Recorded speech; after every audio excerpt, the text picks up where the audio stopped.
Hello everybody and welcome back. Aesop Grim here, and this is the continuation of our Stellaris Chronicle. And I need to get my timer started. There we go. And I actually need to plug my phone in too. Okay, so timer has begun. And we're in the year 2211 here. We have established bottlenecks at the Iberi system, at the Sojimia system, and we actually have a bottleneck at Nodro, but we're going to be moving down to probably Bazkarat here, and that will net us this section. And then I'm really seriously considering stopping right there. Maybe we'll push this bottleneck up to here, which will get us all this, but I don't think I'm going to go any further than that. We have a competing empire right here, but we've done a good job of scaling our own defense forces up, and we're on equivalent status. And then overall, we are ranked 10th. I think that might be dead last. So we can see the Dabulan Empire is ahead of us at 827. How do their pops look?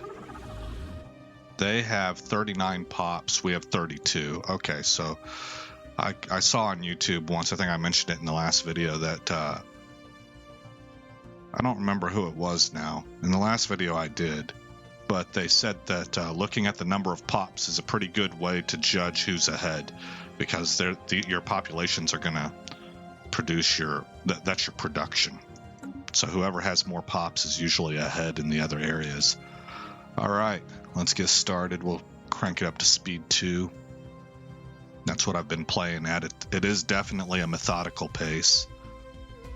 But as I've said before, if you have the patience to stick with speed 2, later in the game you can really feel the momentum of your civilization. Okay, so let's have her go. Well, you're going here. Okay, Dr. Yamashita, we're going to have you check these areas.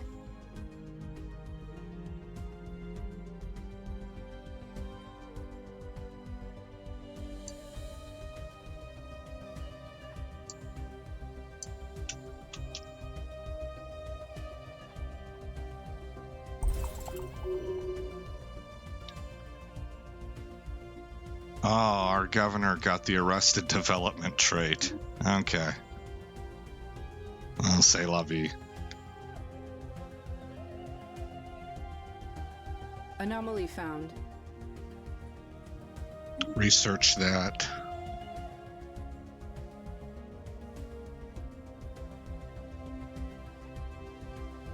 Later in the day, I do expect to be streaming EU4, and that will be an interactive stream.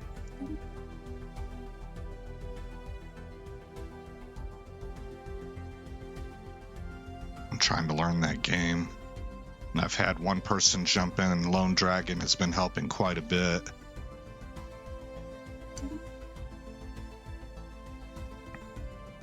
Construction complete. Construction ship, you can now... See, I think we're already colonizing this. Yes, we are. Okay, so let's go ahead and push. Let's move to Bazkarat.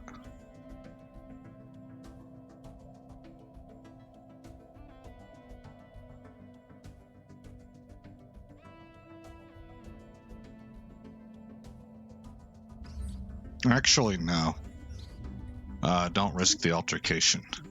We'll keep there's one entry point here, and I don't think it really matters now in Stellaris, but I try to keep things, for whatever reason, I think it's my OCD. I like one entry point if I can get it.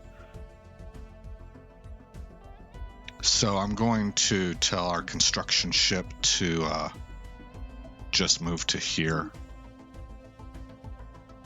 And no, excuse me, right here.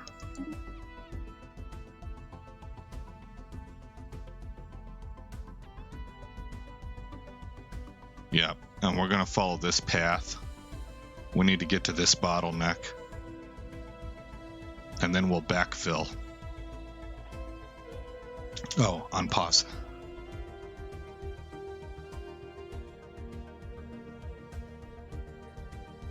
Massive nautiloids. Upon closer inspection, launching of probes underneath the surface of Bazkarat 7, Dr. Bowden has determined that the entire planet is covered in ocean, which is in turn covered by a thick layer of ice. However, light can penetrate the immense covering, supporting a lush ecosystem of aquatic creatures.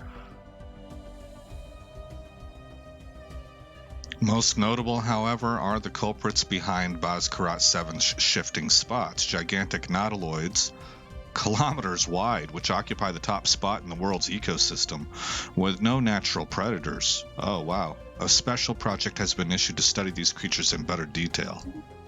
Look at the size of those things. All right.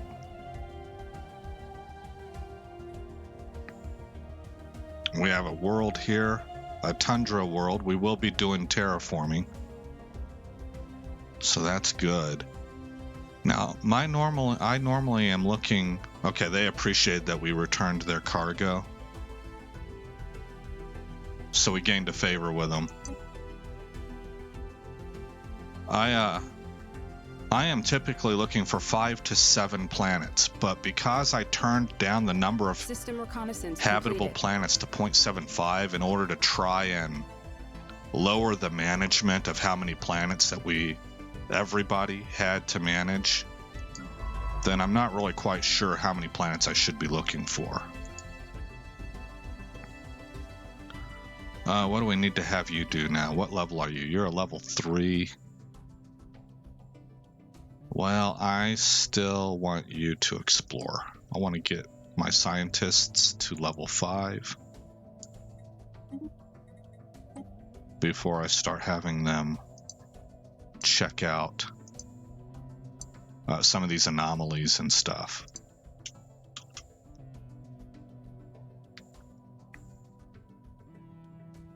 Recon pass completed. Huh.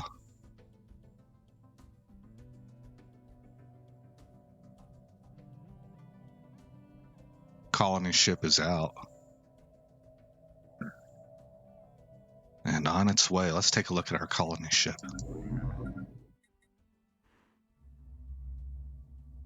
Yeah.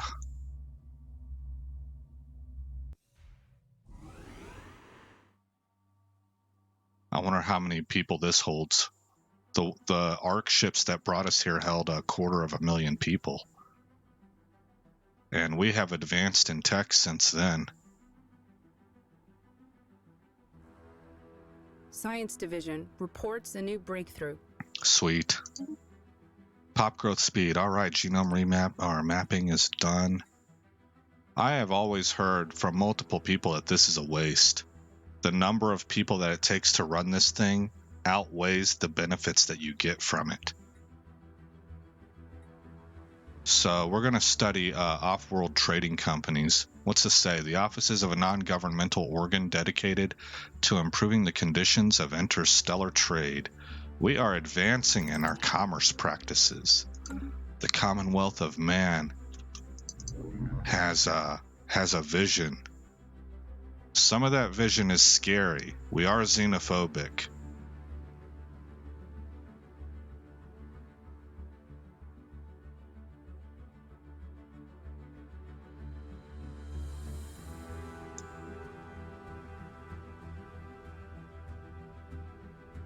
Our pioneers have made planetfall. Excellent. Okay, we're going to rename this system to the planet name, just to keep Construction complete. for quick identification purposes. That planet is Corrigan. Recon pass completed. And our construction ship can build mining.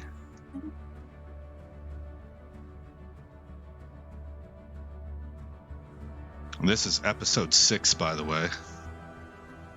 I have not begun my uploads to YouTube yet. I'm waiting for Subnautica to finish, but I'm recording Crusader Kings 3 in the Iberian Peninsula in 867, and I'm recording Stellaris. We have detected the presence of a pre-space alien civilization. Oh man, this is scary for us. We're threatened by these things, by other sapient civilizations. There is evidence that they have harnessed the power of the atom. Oh no, they're in the nuclear age, and nuclear weapons may be prolific among their many divided nation states. The possibility of a sudden self-inflicted extinction event is high. Well, yeah, they're forget self-inflicted. The possibility of an extinction event with us having discovered them is really high. We should consider building an observation post or sending troops. Interesting. Okay, where are they at? Where did we find them at?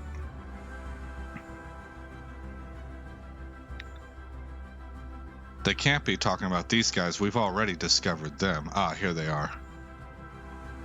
Atomic Age, Late Medieval Age.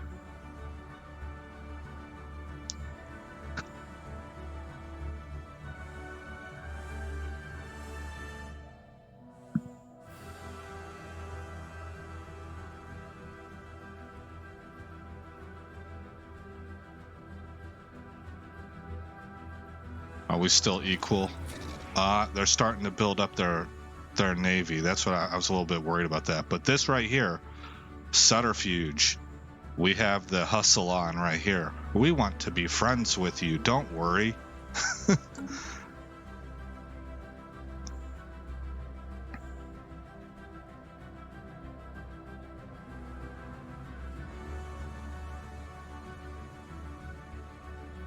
Anomaly found.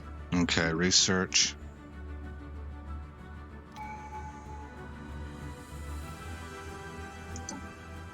And continue down the science. Well, no, we should take that pop growth speed for sure. Okay. And then after that, we're going to just dedicate into one tree and finish it so that we can get our ascension perks going. System reconnaissance completed.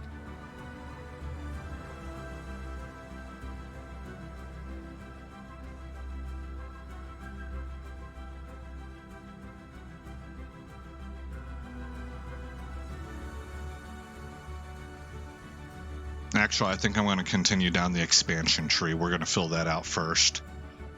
The one that I want from Discovery is the survey speed. And I've got it. Anomaly found. Routine, go ahead and research that. We have about 17 minutes left in this episode. Leave it there and study the star, or bring it up. Let's see what this thing is made of. What are we looking at? Device close to the surface is some sort of entirely automated ancient research station. By all accounts, the device should not be able to remain secure, but an advanced design has protected it from the harsh environment. The satellite, however, is responding to the Asperities' hails, returning information on the dangerous environment of the star and obeying simple orders given to it, including orders to change its location. Oh, that's cool. 2 proposals have been made. We could keep the station where it is now and use the unique location to our advantage. Or we could order the station to travel to a higher orbit so that we can safely study the satellite's composition. Either choice would provide information possibly hundreds of years beyond what we could currently know, but only one can be made. So basically we can add 4 physics to this planet, or we can grab the engineering. I think I'd rather have the engineering. Construction complete. I think that's what the Commonwealth of Man would decide on. We're a militaristic society, and engineering is where you get all your ships from. Construction ship. Go ahead and get this system.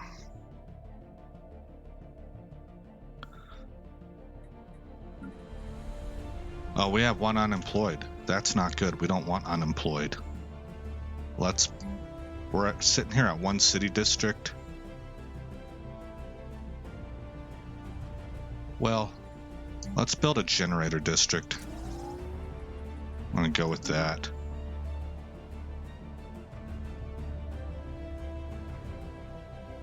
We are doing robots, so minerals is going to become really important. That's what's going to be used to build fleets, to reinforce fleets whenever we're at war, and to keep our upkeep on our minerals or on our robots. So minerals are going to be hugely important, but I want to get those credits going.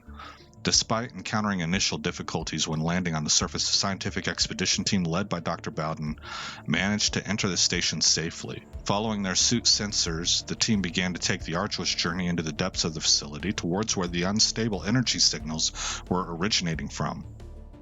What they found was quite extraordinary.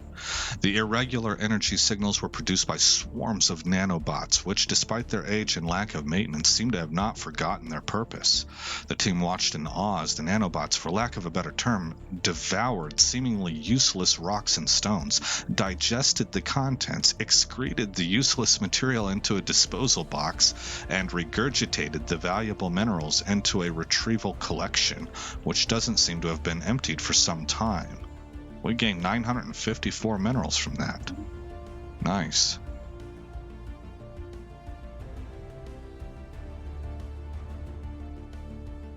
Maybe those nanites were created by lithoids because they're going through a feeding process on the minerals, and that's what lithoids do. Their food is minerals.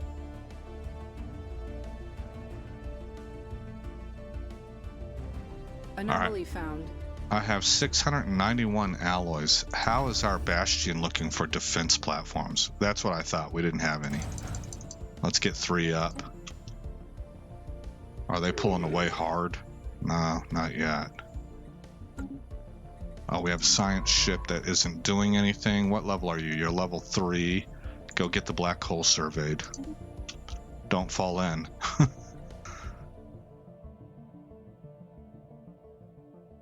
Recon pass completed. Every time one of these science ships goes to a system with a black hole in it, it makes me think of the movie Interstellar. Okay, so you're a level 2. You must be coming up on 3. Yes, you are. Okay, let's have you go out here, I guess.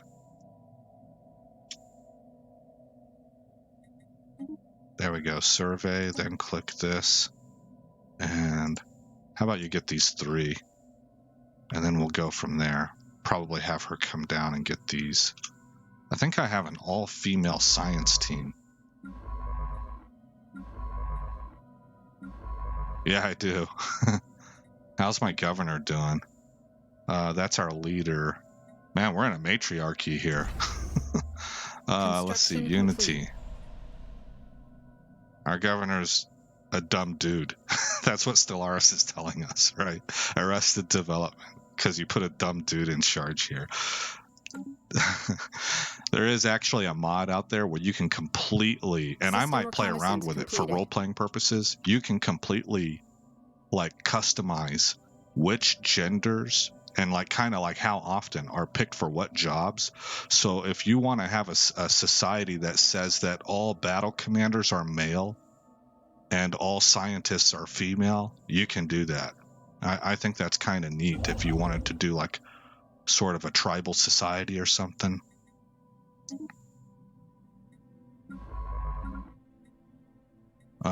Go ahead, I guess, and research this project.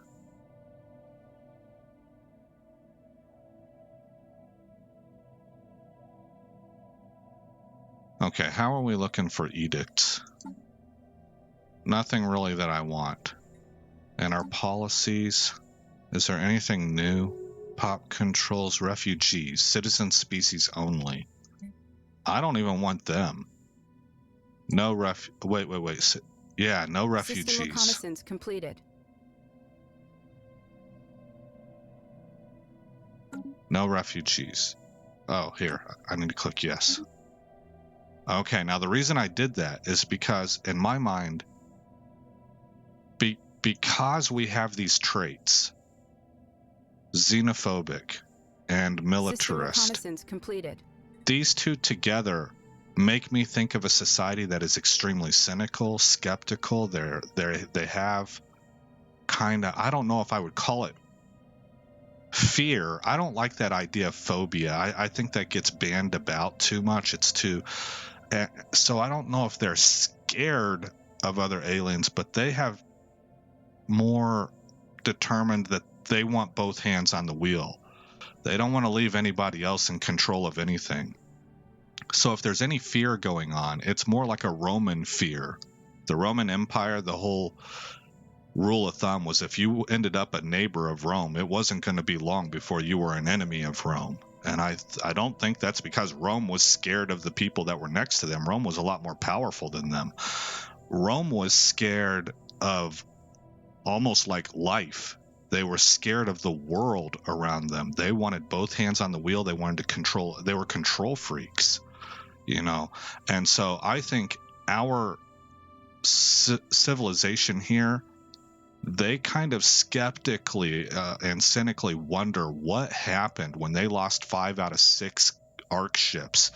They wonder, did Earth have a hand in that? Could that possibly be random chance, or was that designed? And did Earth do us wrong? You know, so I don't think we even want to accept refugees from Earth. We consider them to be sketchy. So let's hit research.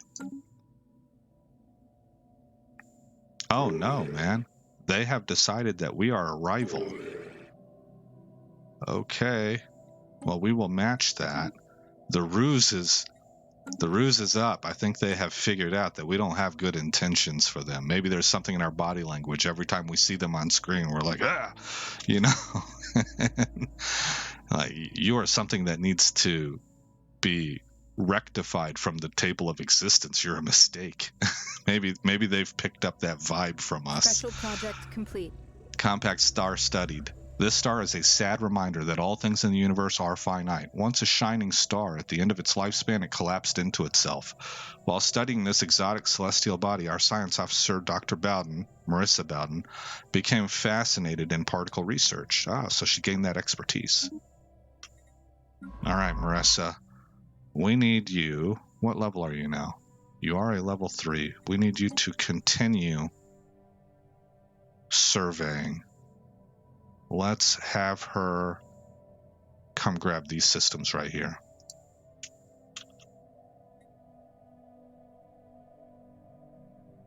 I'm definitely putting a lot more effort towards learning what's out this way than this way. I've only got one ship working on this.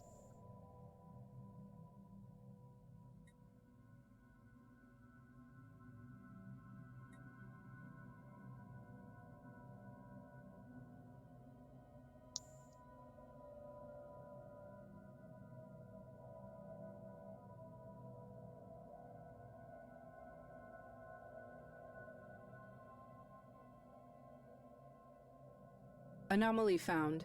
Research it. That's well within your capability.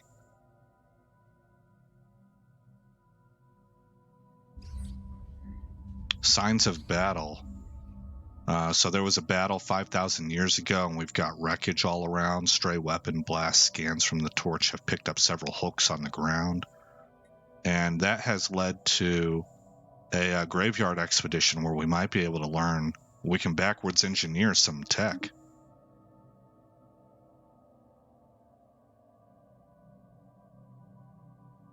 We're in the year 2215 now. Remember in the last episode I was showing you how long some of these travel times took. Watch this. So this constructor ship, let's say there's a crew of 10 on here, okay? And let's say that the youngest of that crew started at 20 years old. So they are they just completed their mission to build not research stations, but mining stations. So they're technically not even doing their job. All they're doing is they're transiting to their next job, right? And let's watch them. Wait, which way am I going to go? Yes, that is correct. We're going to go to Abzaja Men, and we're going to build a star base there. Okay, so it's the end of April in the year 2215. Let's zoom in on our construction ship, and watch how long it takes them just to transit to the next job. April,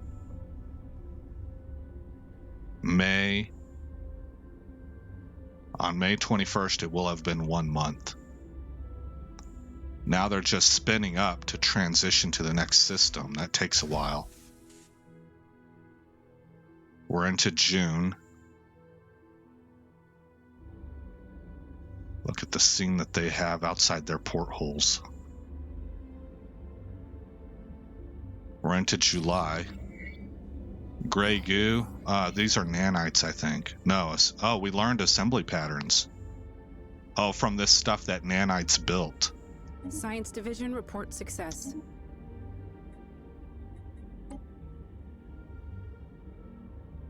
And we're now into August.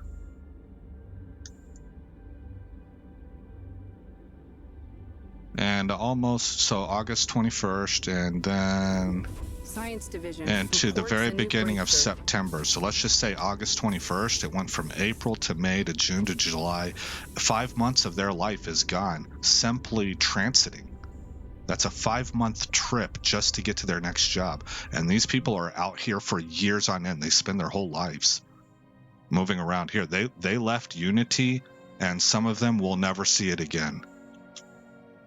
This is a lifelong mission. We got 3.5 minutes left.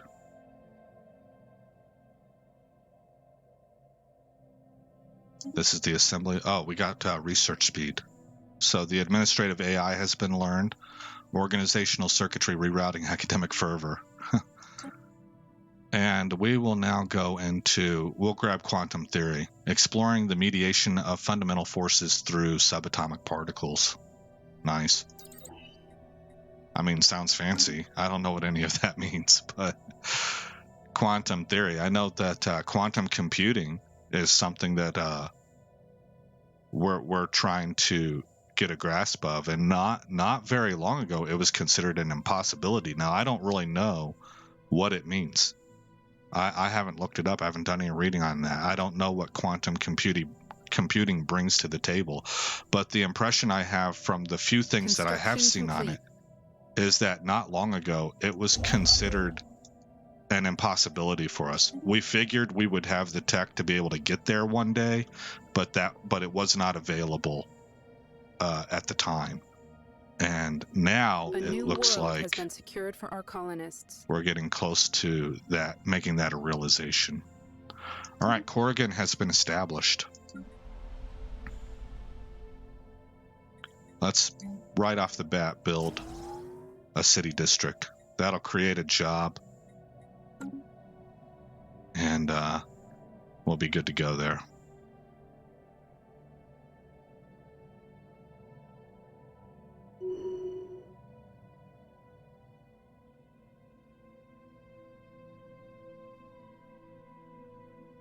I really need to get in a core.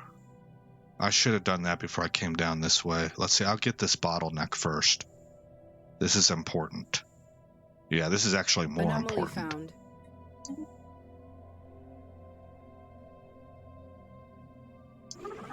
Recon pass completed. We're equivalent again. That's because our defense platforms are really amplifying our naval strength, our military strength. We found volatile notes. Oh, look. They're starting to like us again. See, everybody respects power, man.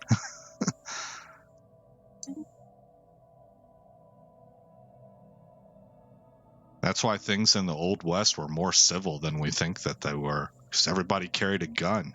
You didn't pop off at the mouth. You get yourself shot in the face for that.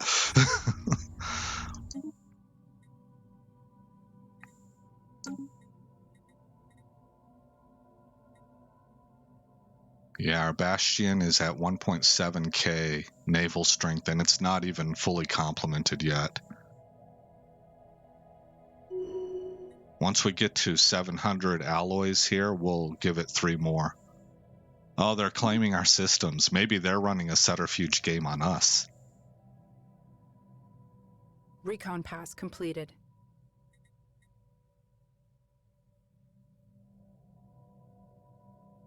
Oh, look, another continental world. Oh, it's a Gaia world.